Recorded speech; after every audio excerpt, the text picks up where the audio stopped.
Olá, turma! Que bom começarmos juntos esta caminhada pelo Novo Testamento. São 27 livros autoritativos, livros canônicos, livros que trazem a revelação de Deus para a nossa vida. E no que tange ao Novo Testamento, nós iremos abordar mais do que os livros.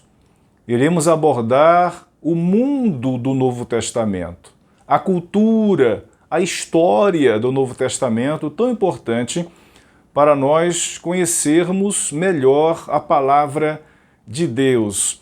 A nossa proposta nesta primeira aula é fazermos um panorama histórico. A aula 1, então, de 25, esta aula será um panorama histórico. Talvez você já se pergunte por que não entrar diretamente no texto bíblico. Vamos começar por Mateus, professor. Nós precisamos abordar a evolução histórica para entendermos melhor, apropriadamente, o Novo Testamento. Vou lhe dar alguns exemplos. Quando João Batista, no livro do Evangelho de João, aponta para Jesus e diz assim: eis o Cordeiro de Deus que tira o pecado do mundo.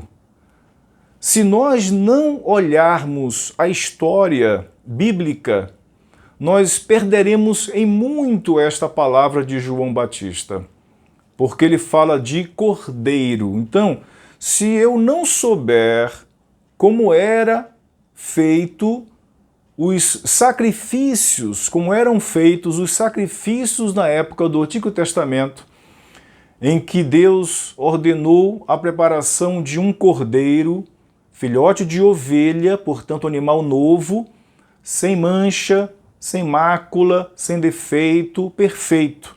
Este animalzinho inocente era sacrificado pelos pecados do povo judeu. Então, veja só, né? Para entender Evangelho de João, capítulo 1, versículo 29, que são essas palavras de João Batista, eu preciso recorrer ao Antigo Testamento, ao sistema sacrificial para compreender. Um outro exemplo, se eu for ler a carta de Paulo aos Gálatas, ele vai citar Abraão, Sara, Agar, Ismael, Isaac. Veja só, né? Quantos personagens, e por trás da citação dos personagens nós temos a história. Eu nunca compreenderei apóstolo Paulo falando que o que é filho de Abraão é, de fato, filho, herdeiro, assim como Isaac. É da pátria celestial. E quem não é, é filho de Agar, a semelhança de Ismael. Então, como é que eu vou entender esta teologia paulina na carta aos Gálatas se eu não recorrer à história do Antigo Testamento? Então, o Antigo Testamento é importante, é muito importante para lançar luz, para compreendermos o Novo Testamento. Como ler, um terceiro exemplo, como ler o livro de Hebreus se eu não tiver conhecimento adequado, apropriado do Antigo Testamento, do sistema sacrificial. Como, mais um exemplo, como eu vou compreender as palavras do apóstolo, as palavras de Jesus, quando ele fala, eu sou maior que o sábado, se eu não compreender a história bíblica quando se refere ao sábado. Portanto, é engano acharmos que podemos ir diretamente ao Antigo Testamento. Eu tenho aprendido isso nesses meus 25 anos de ministério, que para que eu compreenda o Novo Testamento, eu tenho que estudar o Antigo Testamento, pelo menos a história. O Antigo Testamento acaba com Malaquias. E eu tenho assim, após Malaquias, já entra no Evangelho de Mateus. Só que eu termino Malaquias com o Império Persa, um aspecto cultural, e poucas páginas depois, eu vou e chego a Mateus. Já é um outro império, o Império Romano. Já é uma outra característica cultural, histórica, política, também religiosa. Isso quer dizer o quê? Que entre o final do Antigo Testamento e o Novo Testamento aconteceu o chamado período intertestamentário, também conhecido e chamado como período interbíblico. 400 anos de história que formaram esses anos, esses séculos, formaram o mundo do Novo Testamento.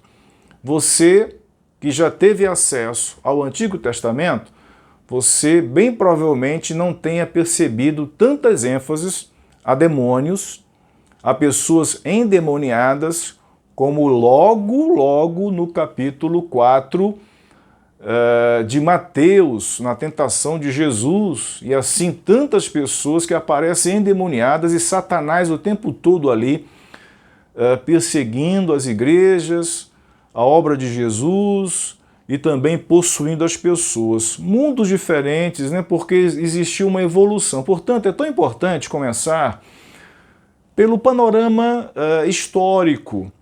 Isso tudo que eu citei, nós vamos, sobretudo no período intertestamentário, nós veremos com mais detalhe logo mais. Eu quero começar, portanto, com a história que Moisés conta no Antigo Testamento.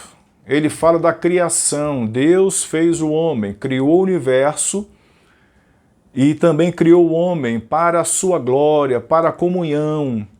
Naquela época não havia separação entre Deus e o homem. O texto bíblico até fala que Deus visitava o homem na viração do dia, tinha contato, até que um dia, quando Deus foi procurar Adão, e Deus fez a pergunta: Adão, onde estás? Adão já havia pecado. Ele já começou a distanciar-se de Deus. E essa história de separação é uma triste história, porque Deus não planejou isto. Deus planejou o homem antes da queda, antes do pecado, para que este homem tivesse comunhão plena com ele. Hoje, eu e você, não podemos ter contato direto com Deus porque somos pecadores. Adão, antes do pecado, ele tinha contato com Deus. E não sofria por causa disso, porque ele não havia pecado ainda. Do dia que ele pecou, ele já se distanciou e o texto bíblico diz que ele se afastou de Deus. Portanto, os primeiros capítulos, a partir do terceiro, né, primeiro e o capítulo 2 de Gênesis é a criação, do 3 em diante já começa o 13 a queda, e depois do 13 então de Gênesis, capítulo 3, é a história da queda, do homem, do homicídio, né, dos enganos, até chegar no capítulo 11 de Gênesis, com o episódio da Torre de Babel. Ali é o ápice, ali é o ponto alto da rebelião do homem contra Deus. O homem queria construir uma torre, Deus havia mandado espalhar para multiplicar. O que disse o líder do capítulo 11? Naquela época ele disse: não, Deus mandou que a gente se espalhasse, não, nós vamos nos aglomerar. Então, eles tentaram construir uma torre, e construíram a torre. A torre era uma espécie de libertação da direção divina, do jugo divino, né? E era uma espécie de religião. Eles disseram assim: vamos fazer célebre, grande o nosso nome. Isso no capítulo 11. Deus desceu, confundiu as línguas. Antes falava-se só uma língua. Deus confundiu, criando novas línguas ali, dispersou o povo. Então, do 3 ao 11 é uma queda, é uma história triste da queda e do desandar desta criação de Deus. No capítulo 12, Deus começa o seu plano de redenção. Ele chama Abraão, na época chamado Abrão, para, a partir de Abrão, começar o que foi interrompido com a queda de Adão, começar um novo povo que o adorasse, que o servisse. E foi assim, Abrão e todos os patriarcas, aconteceu isto, povo voltando a Deus, eram pessoas sem pecado, que nunca erraram, não, eram pessoas porque ainda eram pecadoras, mas pecadoras que se voltavam para Deus. Então, a era dos patriarcas basicamente termina com Jacó, com os filhos dele, né, que se tornaram os nomes das tribos, e um nome chama a atenção, que é José, em que termina a história dos patriarcas com o povo de Deus no Egito. No Egito, a princípio eles foram para serem salvos da fome, mas passaram ali 400 anos e terminaram grande parte desse tempo sendo oprimidos, sendo escravizados, até que Deus novamente intervém e chama Moisés para libertar o povo, para sair do Egito. Aí começa a peregrinação no deserto. Durante 40 anos, o povo de Deus peregrinou no deserto sob o comando de Moisés. Quando chegaram nas campinas de Moabe, na margem do rio Jordão, à frente estava Canaã. Moisés não teve a permissão de Deus de entrar na terra, mas Josué entrou e assumiu a terra, conquistou a terra, e as tribos foram divididas. E aí começa o período de Josué, organizando a terra, dividindo a terra para as tribos, enfim, né? Essa história. Até que o povo se assenta na terra, Josué morre e o povo fica sem liderança, e o povo começa a pecar e a se distanciar de Deus novamente por causa do povo da terra de Canaã, que eram idólatras. E Deus levanta a época dos juízes. A época dos juízes, quando ele levanta lideranças, né? Os juízes eram homens, líderes. Eles julgavam as causas, mas também eram generais. Era uma época pré-monárquica, em que eles lideravam, em que eles conduziam o povo, que Deus levantava esses juízes para que eles pudessem liderar o povo de volta para os caminhos de Deus. Durante todo o período dos juízes, é um período cíclico em que o povo pecava, Deus levantava uma nação para oprimir o povo entendia que aquela opressão era um castigo divino, clamava a Deus, Deus levantava um juiz, que era um líder, e aquele líder conduzia o povo contra a nação, né, opressora, alcança liberdade, libertação, o povo consegue autonomia política, e há um período de estabilidade até que o povo volta a se corromper, e Deus manda a nação estrangeira para oprimir o povo, e o povo clama a Deus arrependido, e Deus levanta um novo juiz, e assim durante muitos séculos, nesse processo cíclico. Até que Samuel é o último, era um sacerdote, era um líder, né? Samuel, chamado por Deus para liderar o seu povo. Quando o povo olha para o lado e vê as outras nações e pensa assim, não temos rei, as outras nações têm. E começa a história da monarquia a partir de Saul, que reinou muitas décadas. Depois de Saul entra Davi, o homem segundo o coração de Deus. Depois de Davi entra Salomão. Então a época da monarquia compreende apenas 3 reis: Saul, Davi e Salomão. Quando Salomão morre, assume o seu filho, que era muito rigoroso, que era um homem muito cruel, muito mau. E o povo, as tribos, então, que estavam unificadas na monarquia, mas ainda havia tribos, né, distintas uma da outra, eles brigam entre si, e 10 tribos se rebelam contra o filho de Salomão, e eles se separam da monarquia. Eles vão criar um novo reino chamado Reino do Norte, norte da Palestina. E 2 tribos, entre elas Judá, fica no sul da Palestina. Então esse período é um período do reino dividido, Então, para a gente continuar, eu queria que você lesse comigo esse texto de Salmo 24, que diz assim: ao Senhor pertence a terra e a sua plenitude, o mundo e os que nele habitam. Salmo de Davi, que diz o quê? Que a terra, a sua plenitude e as pessoas que habitam na terra pertencem a Deus. Eu trago esse texto para que você reflita acerca da história. A história é a história de Deus. Desde o Éden, Deus procurando o homem, quando já havia pecado, Deus procurou o homem de novo, Abraão, para construir uma nação, um povo próprio. Deus chamou os patriarcas, abençoou o povo na época de Jacó, para que a família de Jacó não morresse de fome, havia muita fome na terra.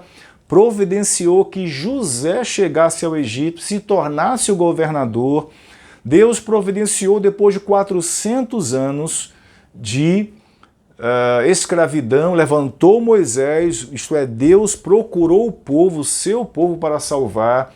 Moisés peregrinou com o povo durante 40 anos.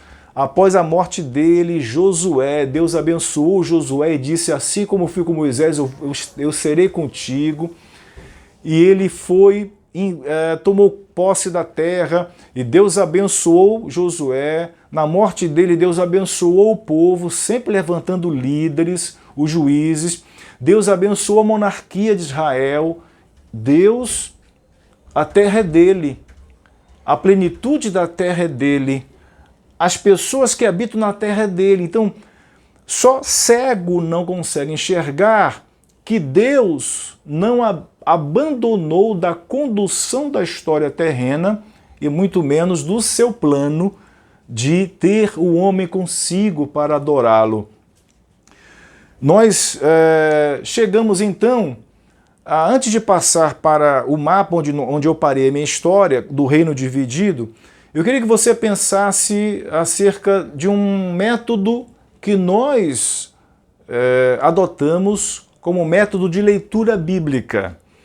Eu preciso parar um pouquinho aqui para falar para vocês sobre o método gramático histórico ou método histórico gramatical. É a mesma coisa.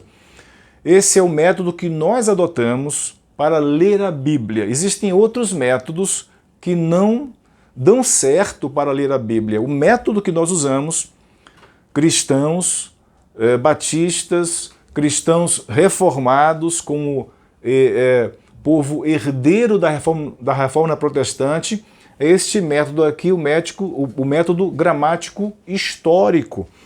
Por que eu trago isso? Primeiro, a palavra gramático. Por que o método é gramático? Isto é, eu preciso ler o texto.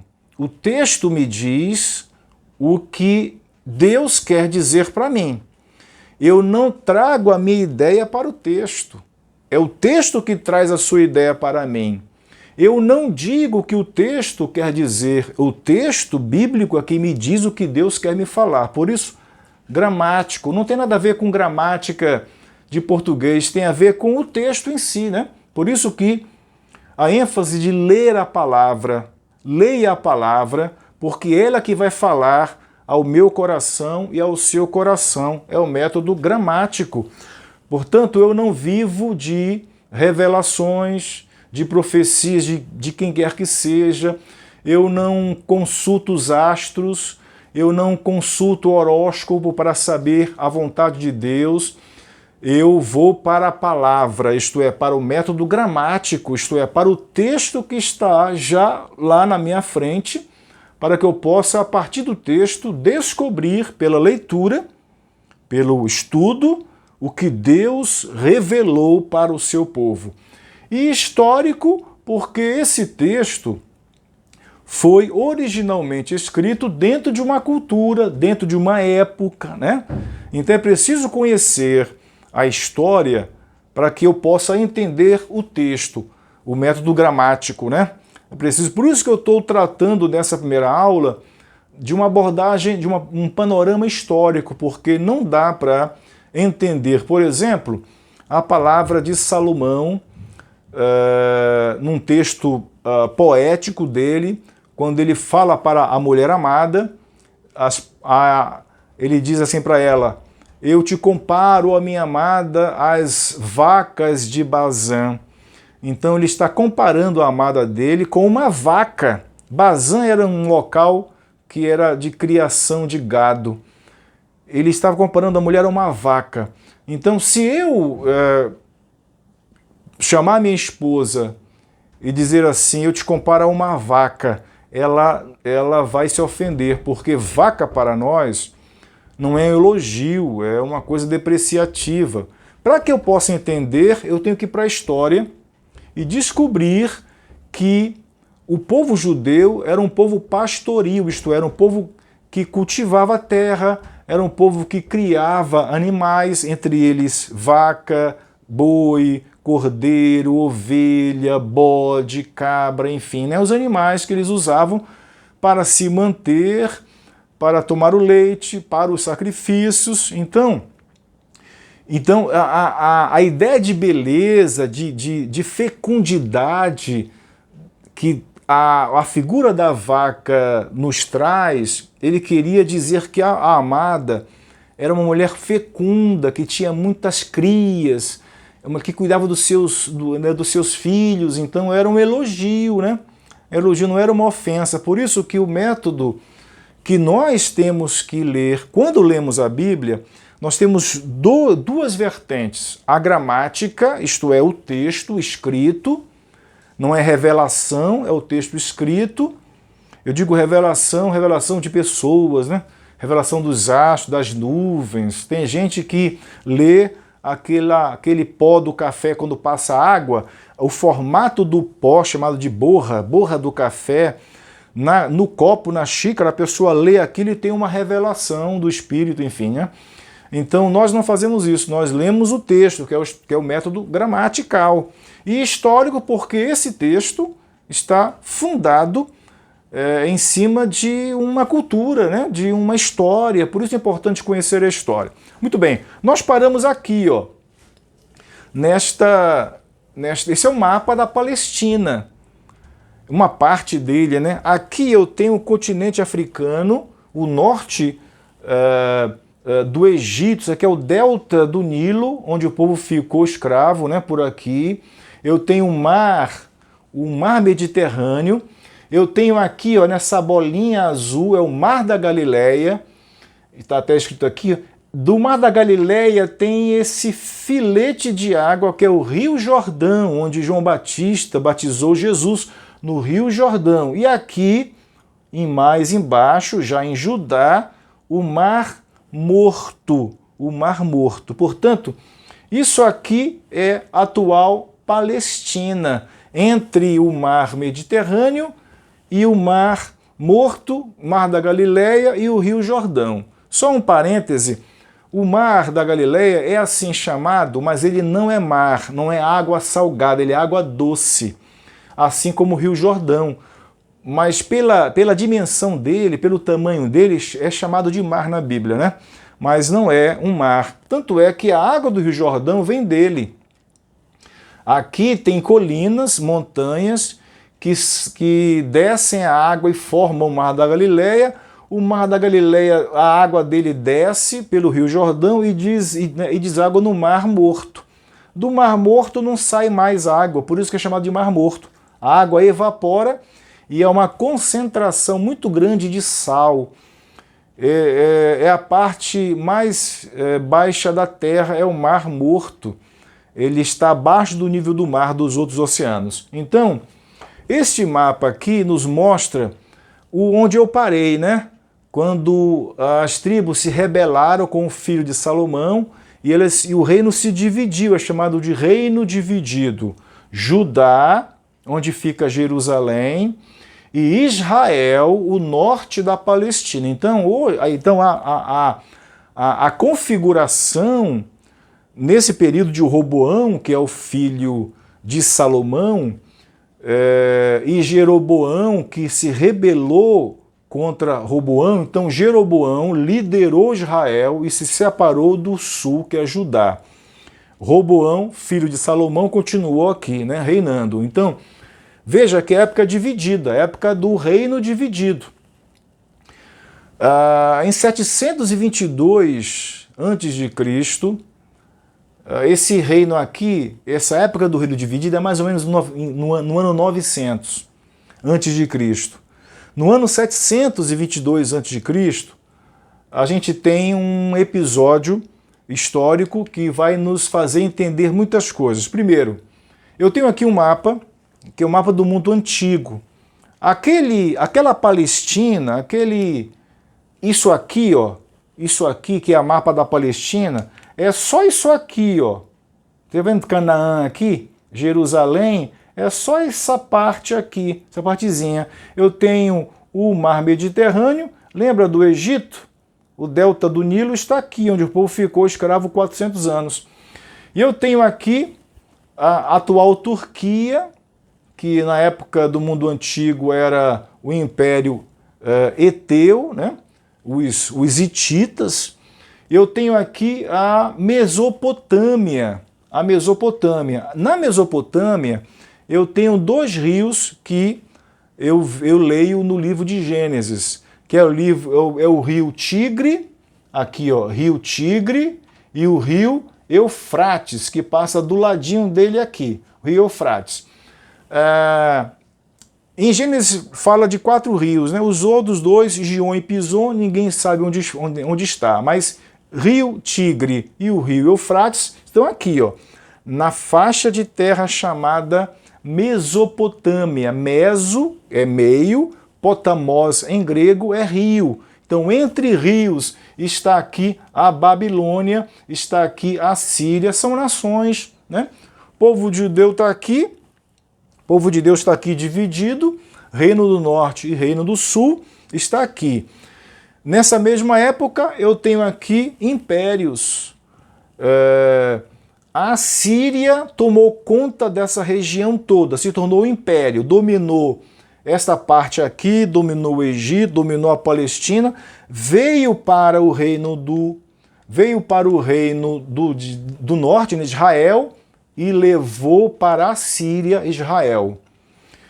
As 10 tribos. As 10 tribos sumiram do mapa, não se tem mais notícias dela. 130 anos depois, a Babilônia toma conta da Síria, invade a Síria e toma agora o império para si. Então a Babilônia, que está aqui, que era uma cidade, se tornou um império, toma conta desse mapa todo. A Babilônia, portanto,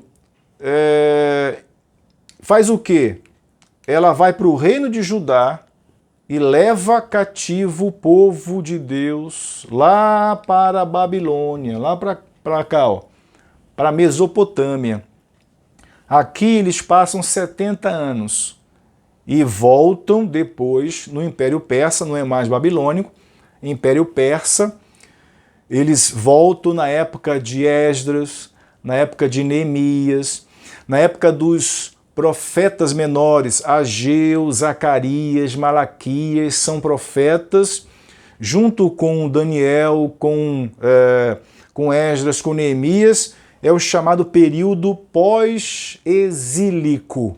Aqui eles estão no exílio, é uma forma de escravo, né? Após 70 anos, eles já eram Império Persa, não era mais babilônico, eles retornam para a Palestina. E ali, no livro de Esdras, no livro de Neemias, a gente aprende como aconteceu esse retorno, né? com Zorobabel primeiro, depois com Esdras, com Neemias, e aquela dificuldade ali com os samaritanos. Então você vai entender agora por que lá em João capítulo 4, o evangelista diz, ele faz uma nota quando Jesus chega no poço com a mulher samaritana para pedir água. O que o autor sagrado diz? Que os judeus não se dão com os samaritanos. Eles não se davam, eles eram inimigos mesmo.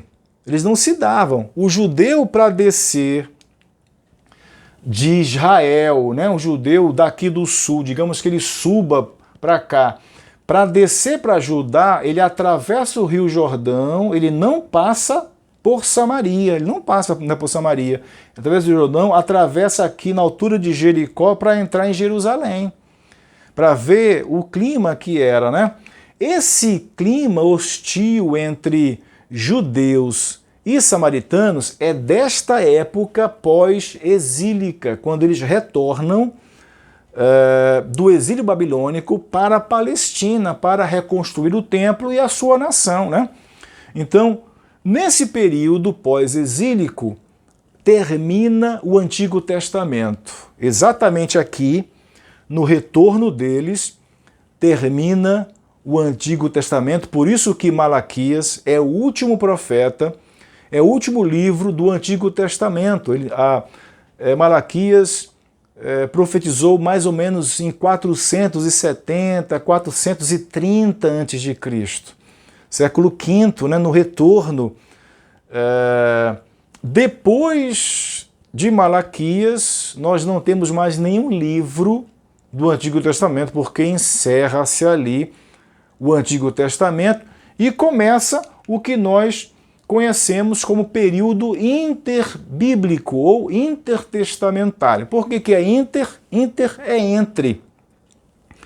Há um autódromo em São Paulo de corridas de carro chamado Interlagos, isto é, entre lagos. Fizeram as pistas, né? Então, o período intertestamentário é um período entre o Antigo e um período entre o Novo. Então, 400 anos entre o Antigo e entre o Novo Testamento. O que aconteceu aqui? Muita história aconteceu. Muita história. Então, nesse período, olha só, são 4 séculos, de 400 ao ano 1, ao século I, né? 4 séculos de silêncio profético. Por quê? Deus não levantou nenhum profeta. Nenhum profeta. O assombro foi quando apareceu João Batista, reconhecidamente como um profeta, porque 400 anos Deus silenciou, Deus não deixou de agir na terra, ele apenas não levantou mais profeta, isto é, ele não falou mais ao povo, mas o tempo todo Deus esteve dirigindo a terra, o povo judeu continuou a viver, né? Então, 400 anos de silêncio, quando cessam as profecias. Qual é a marca de um profeta do Antigo Testamento? Ele dizia, assim diz o Senhor. Nessa época, Deus não falou mais. Deus continuou a agir na terra, porque a terra é dele. Lembra do Salmo 24? Do Senhor é a terra e a sua plenitude, o mundo e aqueles que nele habitam. A história do povo judeu continua nesses 4 séculos, que vai culminar no Novo Testamento. Jesus nasceu judeu, olha só. Os apóstolos eram judeus, os primeiros cristãos eram judeus, enfim. Então, esse período de silêncio, nesse período aconteceu muita coisa, né? Então, muita história. Eu quero só retomar, nesse retorno da Babilônia, que não era mais a Babilônia, era a Pérsia, né? O reino persa, que venceu a Babilônia, começa o período intertestamentário. Após o período persa, que permite que os judeus retornem, que tem uma certa autonomia de culto, de religião, de organização, né? Após esse período persa, vem o período grego. Isso aqui é uma estátua de Alexandre o Grande, Alexandre Magno. Alexandre é o grande imperador grego que dominou todo esse mapa aqui, ó.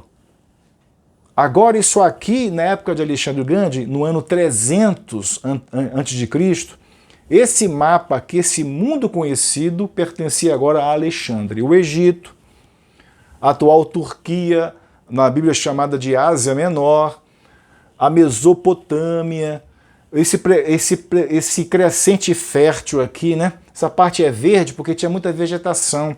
A Palestina, tudo agora era de Alexandre, Alexandre o Grande, que vence o Império Persa e se torna o senhor do mundo. Nesse período já começa a proliferar, a disseminar, a espalhar a língua grega. Por isso que o Novo Testamento foi escrito em grego, porque Alexandre o Grande espalhou-se, né, com seus exércitos, com o povo, incentivava a cultura, a ensinar a língua. Então, a partir de 330 a.C., a língua franca, isto é, a língua comum falada no Império Grego, era o grego. Assim como hoje. Hoje, se você for para a China, você não precisa aprender chinês, basta aprender inglês, porque é uma língua que se fala no mundo inteiro.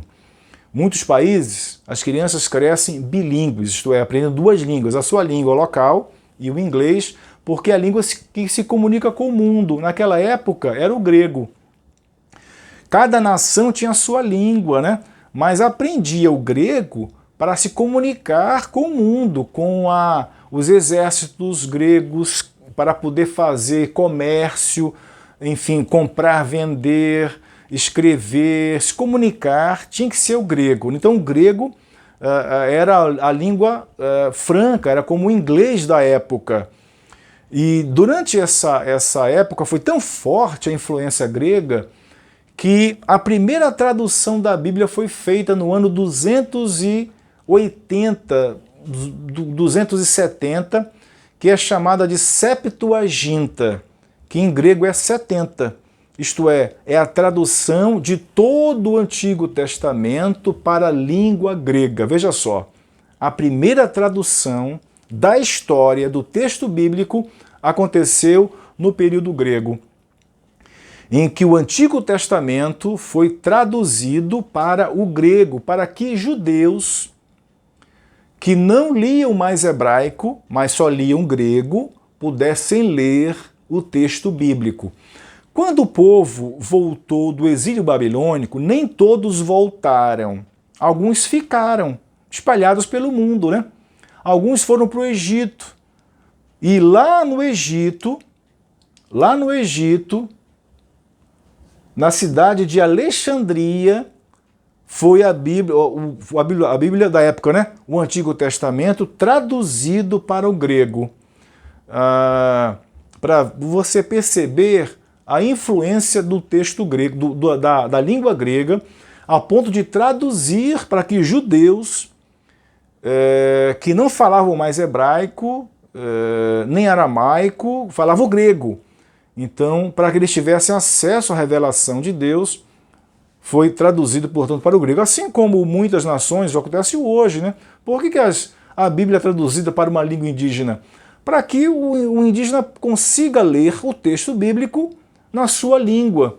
Por que nós brasileiros temos a Bíblia em português? Porque ela foi traduzida para o português. Assim as nações, né, fizeram isso. Então o judeu que não lia hebraico nem aramaico, o povo voltou né, da Mesopotâmia, do exílio babilônico, falando aramaico, não mais nem hebraico, aramaico. Jesus falava aramaico. Aquelas palavras de Jesus na cruz, Eloi, Eloi, lama sabachthani, era aramaico, né? Paulo fala lá em Romanos que nosso espírito, o Espírito de Deus testificou nosso espírito que somos filhos de Deus, a ponto de chamarmos Abba. Abba é aramaico. Ele traduz, né? Pai, Abba, pai. Abba é uma palavra aramaica. Tem muitas palavras no texto do Novo Testamento que são palavras aramaicas. O Evangelho de Marcos traz muitas palavras aramaicas. E assim por diante, né? Então, para os judeus que não falavam aramaico, que não lia mais em grego, em hebraico, traduziu-se, portanto, na época de Alexandre o Grande, a língua para o grego. Alexandre dominou. Ele morreu porque ele não tinha filhos, então o seu império foi dividido pelos seus 4 generais. 2 deles não nos interessam, 2 deles já nos interessa, que é Seleuco e Ptolomeu. Seleuco ficou com a região aqui da Ásia Menor, né? Da Ásia Menor, e com toda essa região daqui da Mesopotâmia.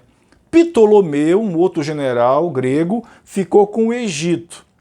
Entre Seleuco e Ptolomeu, quem que estava no meio?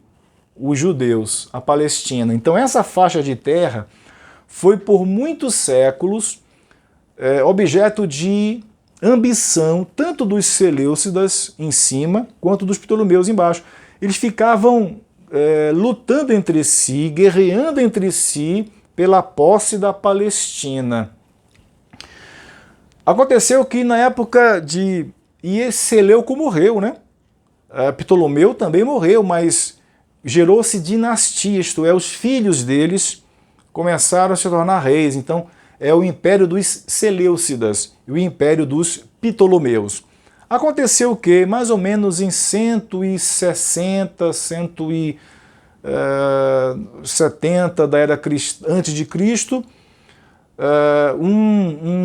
um rei seleucida chamado Antíoco Epifanes, desceu para a Palestina, foi para Jerusalém, entrou no templo, sacrificou um porco, que era um animal impuro para o judeu, colocou uma estátua de Zeus lá dentro e aquilo gerou muita revolta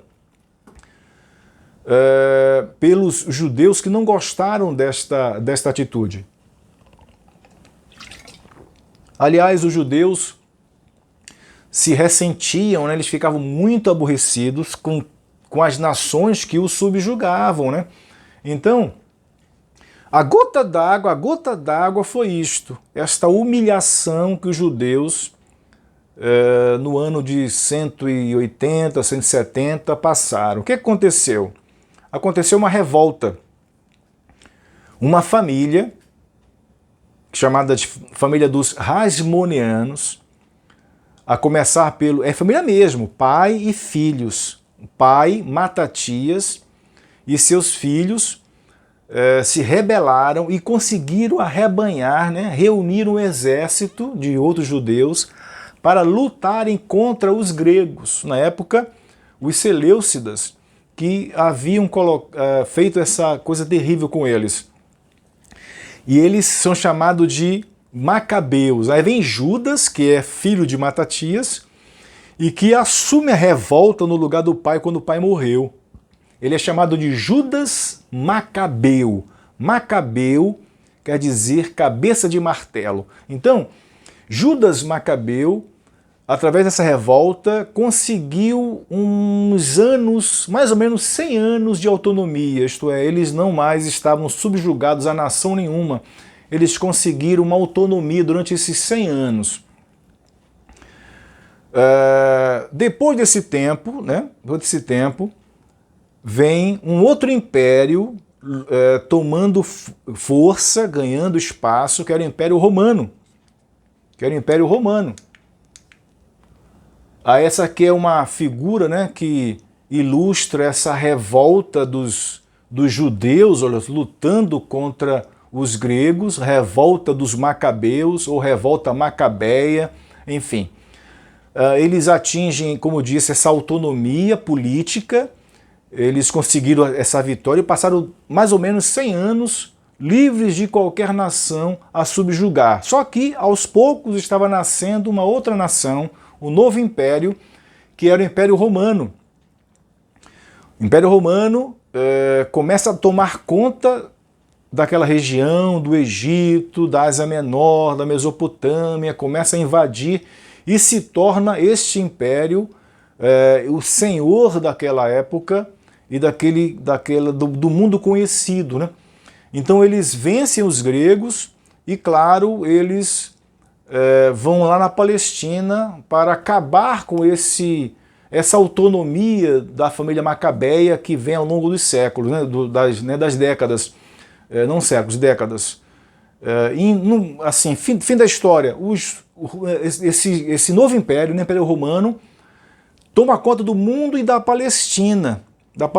Aí vem a época dos Herodes. Então Herodes aparece nessa época que Roma colocou Herodes para coordenar a Palestina e ele se fez rei, né? Aí vem Herodes o Grande, Herodes Antipas, essa história toda. Então o que é o período interbíblico?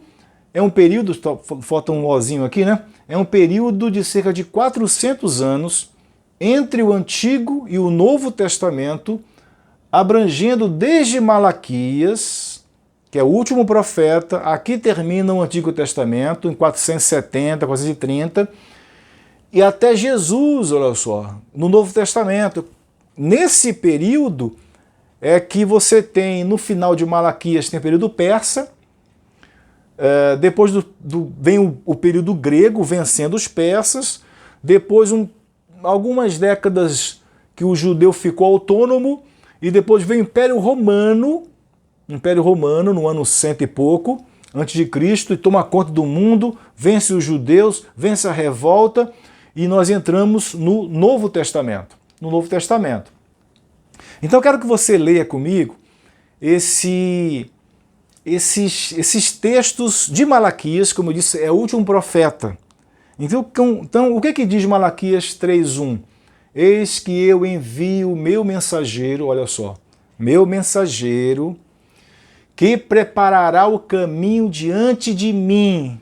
O que lembra a você estas palavras? Quem é esse mensageiro que preparará o caminho diante de mim?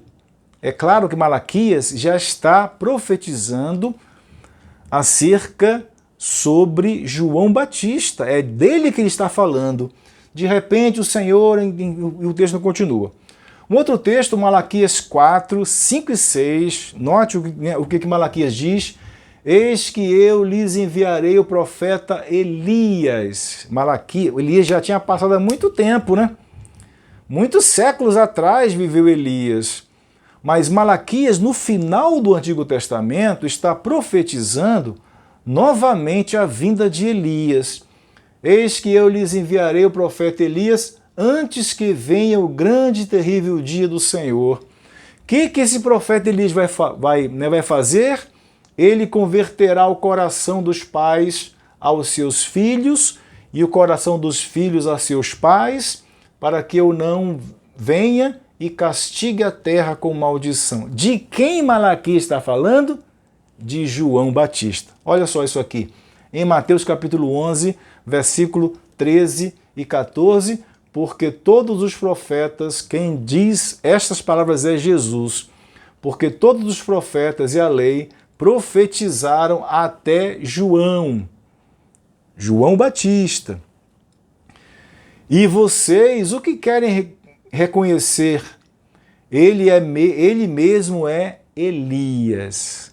Jesus está dizendo que João Batista era Elias que estava para vir na profecia de Malaquias. Então veja que Malaquias está já profetizando o Novo Testamento. Então a gente chega na época do Novo Testamento, a gente sai de Malaquias, não tem herodianos, não tem zelotes, não tem samaritanos, não tem não tem escribas, não tem saduceus, não tem publicanos, isso tudo já na época da evolução histórica do período intertestamentário até desaguar no tempo do Novo Testamento em Mateus. Então você tem alguns grupos religiosos já da época do Novo Testamento, na época final do período interbíblico e todo o Novo Testamento, que são os herodianos, que são judeus que defendiam a dinastia dos Herodes. Nós temos zelotes. Zelotes eram um grupo religioso judeu que era o grupo, como no islamismo, né, o grupo xiita, o Hezbollah, o Hamas. Os zelotes entendiam, eles não eram árabes, eles eram judeus, né? Mas eu citei esse exemplo, né, para mostrar que os zelotes pegavam em armas para conquistar novamente a autonomia que os macabeus conseguiram na época, no período intertestamentário. Você vai entender esses zelotes naquele julgamento de Jesus com Pilatos. Pilatos no meio, né, por assim dizer, Jesus de um lado e Barrabás de outro. Pilatos diz que Jesus era inocente. Os evangelhos dizem que Barrabás era um amotinador, era um assassino. E ele pergunta ao povo qual o povo escolhe: Jesus, um homem bom, ou um assassino, um amotinador, isto é, um líder de gangues, de revoltas? O povo escolhe justamente Barrabás, porque Barrabás era útil para o judeu, porque o judeu vivia aborrecido, né? Vivia ressentido com a invasão romana, com a subjugação romana. Então, ora, alguém que pega em armas para lutar contra Roma é mais útil do que Jesus, que é bom, que não faz nada, né? Jesus, inclusive, chamou um zelote, né? Simão Zelote, para ser um dos discípulos. Então, Zelote era aquele que, olha só, fora Roma, né? Pegava em armas para lutar. Samaritanos, nós já sabemos, povo que ficou na época pós-exílica, eles se separavam, vem de lá essa briga, né? Essa animosidade entre judeus e samaritanos, que a gente lê no Novo Testamento. Você tem os saduceus, que eram os que comandavam o templo, e também o sinédrio, né? Os saduceus era a classe aristocrática, eles eram teólogos liberais, porque, olha só, eles não acreditavam na ressurreição. Os sacerdotes, que nós já conhecemos, vêm de lá, né? Do Antigo Testamento, e na época de Cristo ainda havia, né, sacerdotes, porque havia o templo. Os escribas, que eram aqueles que faziam cópias da lei e que ensinavam. Os escribas não só copiavam a lei, faziam cópias do texto bíblico, eles ensinavam, interpretavam, né? Infelizmente, nessa figura não há imagem de fariseus, que são em tese parecidos com os escribas, né? Eram muito ligados à lei, né? Esse apego à lei vem do período intertestamentário, porque lá na Babilônia o povo não tinha o templo. Então, o que eles fizeram? Eles se apegavam à Torá, à lei, se apegavam tanto que ficaram legalistas, né? Legalistas. Inclusive, você termina o Antigo Testamento, só tem um templo. No Novo já tem sinagoga, olha só. A sinagoga foi uma instituição também criada no período intertestamentário. Não havia templo. Como é que eles se reuniam para adorar, mesmo que não houvesse sacrifícios? Como é que eles ensinavam a lei? Eles se apegaram muito à Torá, então eles criaram a sinagoga, que era um centro cívico, religioso, que ensinava a Bíblia, né, o texto bíblico, que eles faziam orações, que fazia educação lá. Vem de lá, então, do período intertestamentário, a sinagoga, que era uma instituição judaica. Você tem aqui uma imagem de uma ruína, lá na Palestina, lá em Jerusalém. Essa aqui, Não, bom, esse aqui não é em Jerusalém, esse aqui é em Cafarnaum. É uma ruína. Lembra que Jesus entrou na cidade de Cafarnaum e se assentou, leu o texto bíblico, que foi Isaías, se assentou para explicar, foi nessa sinagoga aqui. É claro que ela não é, essas paredes não é da época de Cristo, mas as bases dela é da época de Cristo, as pedras da base, né? Por cima dela criou-se, assim fizeram outro. Então aqui você tem as ruínas de uma sinagoga original da época de Jesus. Aqui eles se reuniam e é uma ruína, né? Então a sinagoga era foi uma instituição criada no período intertestamentário. Você tem aqui uma maquete do templo, que era uma outra instituição que a gente vê no Novo Testamento, vem do Antigo, né? Essa aqui é uma maquete que está lá em Israel. Eles fizeram uma maquete, isso aqui tudo são fabricações, né? Uma maquete grande, assim, são vários metros, e a pessoa visita essa maquete e ela aprende. Então aqui eu tenho o templo, o pátio. Lembra que em Atos Pedro pregava no pórtico de Salomão? O pórtico de Salomão são essas colunas aqui que são cobertas. É o pátio em que o povo se reunia para adorar no templo, né? Essa parte maior aqui é o templo. Essa aqui, a parte coberta, funcionava o Sinédrio, que é uma outra instituição judaica. A nata do povo judeu, sacerdotes, fariseus, escribas, saduceus, comandava o Sinédrio, que era o tribunal da época, né? Era como se fosse o tribunal superior, o tribunal federal, né? Como nós temos no Brasil. Aqui o Sinédrio que se reunia, né, para julgar. Jesus foi julgado no Sinédrio, os apóstolos Pedro, inclusive Paulo esteve à frente do Sinédrio, então era um tribunal, né?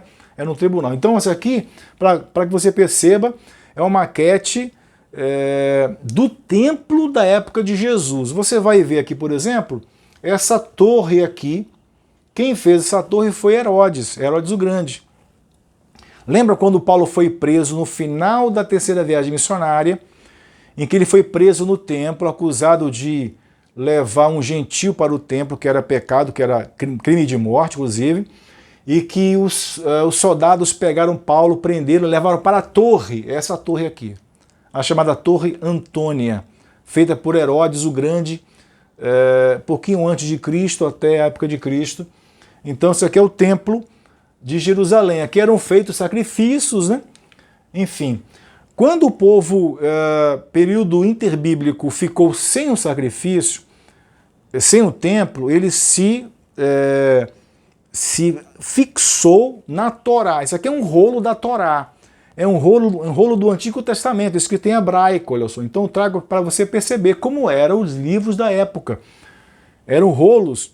E aqui tem o Antigo Testamento. Então o povo judeu se apegou muito à lei, porque não tinha sacrifício, e esse apego chegou ao Novo Testamento. Falei da Septuaginta, né?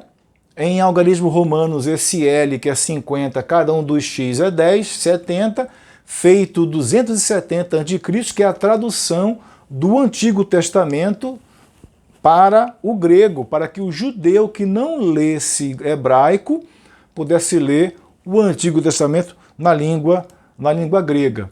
Muito bem. E eu tenho aqui um texto bíblico, que eu vou explicar por que ele está aqui, que é João 19 e 20. O que diz aqui? Pilatos, isso aqui é um texto da crucificação de Jesus. Pilatos escreveu também um título e colocou no alto da cruz. E o que estava escrito era: Jesus Nazareno, o Rei dos Judeus. Jesus foi crucificado e Pilatos colocou uma placa. Qual a frase que ele colocou? Jesus Nazareno, o Rei dos Judeus. Muitos judeus leram este título porque o lugar em que Jesus havia sido crucificado era perto da cidade e estava escrito em latim. Essa frase aqui, Jesus Nazareno, o Rei dos Judeus, foi escrita em 3 línguas da época: hebraico, a língua dos judeus, latim, a língua dos romanos, e grego, a língua geral, né? Esta placa está aqui, ó. Hebraico, grego e latim. Então veja como é essa frase em grego. Jesus ro Nazoraios ro Basileus ton Iudaion.